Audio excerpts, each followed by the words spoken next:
सबक आमोज अफसाना। उन्वान बेवा की बद्दुआ। तहरीर रेहान अंसारी। गांव के बीचों बीच एक छोटा सा कच्चा घर था जहां जरीना बीबी अपने दो छोटे बच्चों के साथ रहती थी।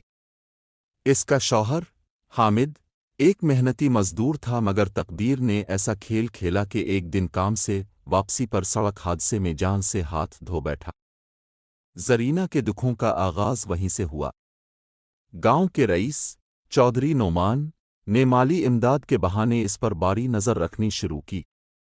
बेवा की बेबसी का फ़ायदा अलिफाटेती हुए वो रोज़ाना किसी न किसी बहाने इसके घर आता, कभी आटे का थैला, कभी दवाओं का डब्बा, मगर नियत में फतूर साफ झलकता था। जरीना खामोशी से बर्दाश्त करती रही, सिर्फ इसलिए कि इसके बच्चे भूखे न सोएं। मगर एक दिन चौधरी ने हद पार कर दी। जरीना ने अपना दोपट्टा संभाला और उसके सामने खड़े होकर कहा, चौधरी साहब, आप मेरे बच्चों को दो नवाले तो दे सकते हैं, मगर मेरे किरदार की कीमत नहीं चुका सकते। मैं बेवा जरूर हूं, मगर इज्जत मेरी जिंदगी की आखिरी सांस तक मेरी होगी। चौधरी हंसा, इज्जत बेवा औरत की? तुम भूल गई हो कि ये गांव मेरा है। जरीना की आंखें सुर्ख हो गईं।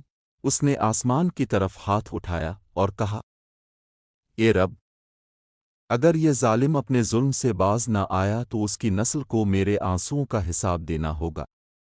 मैं बेवा हूं, मजबूर हूं, मगर बेदुआ नहीं। चंद दिन बाद चौधरी के इकलौते बेटे को जहरीला खाना लग गया।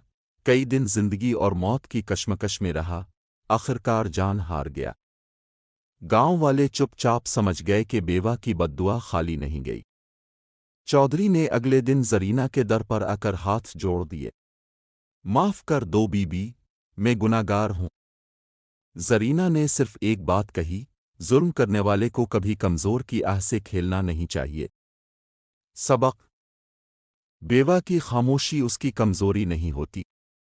मजलूम की बद्दुआ में वो ताकत होती है जो जालिम की सल्तनत को पिल में गिरा सकती है।